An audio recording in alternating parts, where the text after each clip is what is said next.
Welcome back. I'm still with Talk's international editor Isabel Oakeshott. Well, Isabel, let's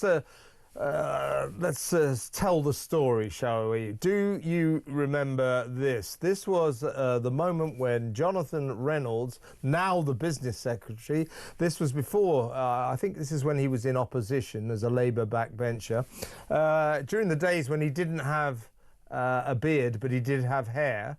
So it's sort of swapped round now. He doesn't have any hair, but he does have a beard. This is him pretending to be a solicitor to the House of Commons. Check it out.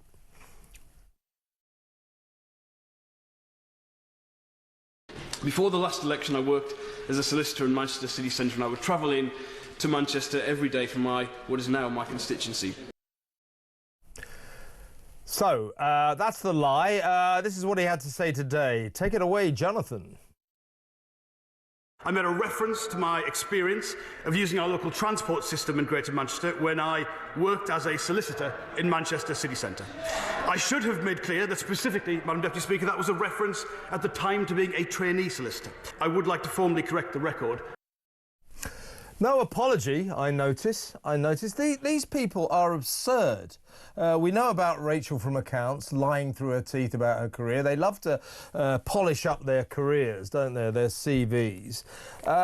We have a cabinet full of mediocrities, and they're lying mediocrities. Before we talk about Mr. Reynolds, I'm probably being a bit unkind, but I just thought, you know, Labour, you know, when they said, oh, the adults are back in the room, the adults are back in the room.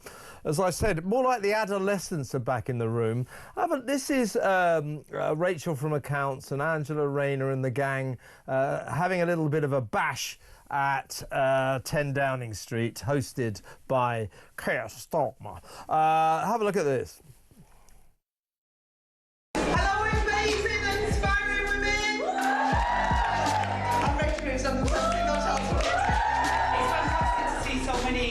Women here that are doing some great things in their communities. And none of us got here by chance or by fluke or as a token gesture.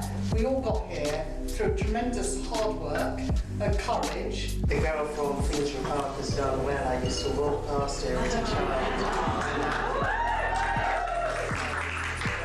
Good. This isn't some great privilege being extended to you to be in this room with us tonight. Actually, it's your right. This is the place that you should be. So today we honour the women that came before us, stand alongside the women in this country in the fight for equality, and together create a better future for our daughters for generations to come.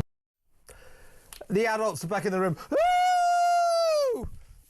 The adults are not back in the room. We've got two stupid little liars. Jonathan Reynolds, you know, the business secretary. These are major cabinet ministers. We've got Rachel from Accounts lying through her teeth.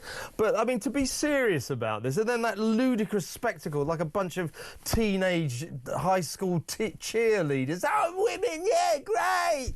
It's like, grow up. I think we have a problem with these people. This cabinet is just atrocious. The standard of these people is so low, which may explain why the country is in quite so much trouble right now. Well, I have to say, I found those speeches really cringy. I mean, really, equality has gone way beyond the point where we need to be having speeches like that. Yay, look at us. Haven't we, the girls, done good? Give me strength. This is stuff that people might have said 20 years ago. I think we're beyond it. But I think the kind of more serious point is the lack of business experience at the top of government. You know, it's no good getting into these roles where you're essentially presiding over multi-squillion pound budgets. I'm setting aside Rachel Reeves because that's obviously very clearly her job. But every department involves huge budgeting decisions, and I mean, basically no one on the front bench has had a successful business. So how do they know how to run anything? It's no good just to have worked your way up through local councils and, you know, done these sort of union official jobs. That's not a high level responsibility. And I think it really shows. We're seeing it in the sorry state of our country, put simply. Yes, and Jonathan Reynolds, you know, he's the guy right now. I mean, do you remember I told you that the reason he became an MP, so the reason he stopped being a trainee solicitor is because he kind of worked out, or he deduced that being a solicitor might be a bit too much like hard work. So he switched into politics and became an MP for the stated reason that it gave him a better work-life balance. I mean, now he's the business secretary. I mean, does he get a good business work-life balance there? I mean, this is just ridiculous. You don't get to have a work-life balance if you're a member of parliament. I should know, my partner's one, and we don't see a great deal of each other.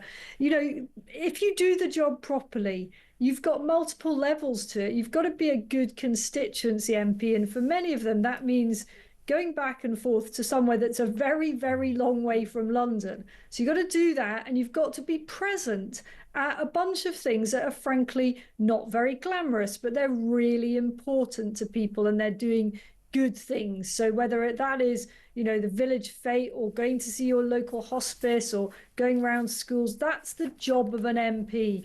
And then they do their swanning around thing in Parliament. But there's serious edge to that too, you know, contributing to debates, asking questions. The list goes on and on and on. It doesn't honestly leave a lot of time for work-life balance. That's not what you sign up for. And don't forget that Mr. Reynolds, who clearly has absolutely no experience of business whatsoever, he was a trainee solicitor once, mind. He is currently trying to get us this wider trade deal with America. Which apparently is the reason that we're not responding to Donald Trump's 25% tariffs on British steel and British aluminium. Meanwhile, I mean, I just think about that. Well, we'll talk about Trump in a minute, but, you know, I'm a big fan of Trump, but I think countries have to stand up for themselves. If America slaps a big tariff on you, you slap one back. We don't do that. Oh, no, we're keeping a cool head. We're trying to get a wider trade deal. Give me a break. Do me a favour. Honestly, we are in the hands of children, gullible children. We really are. Well, next up, Isabel, we better visit Planet Trump and the latest on the Ukraine situation and the tariff wars to which I just alluded. So that next.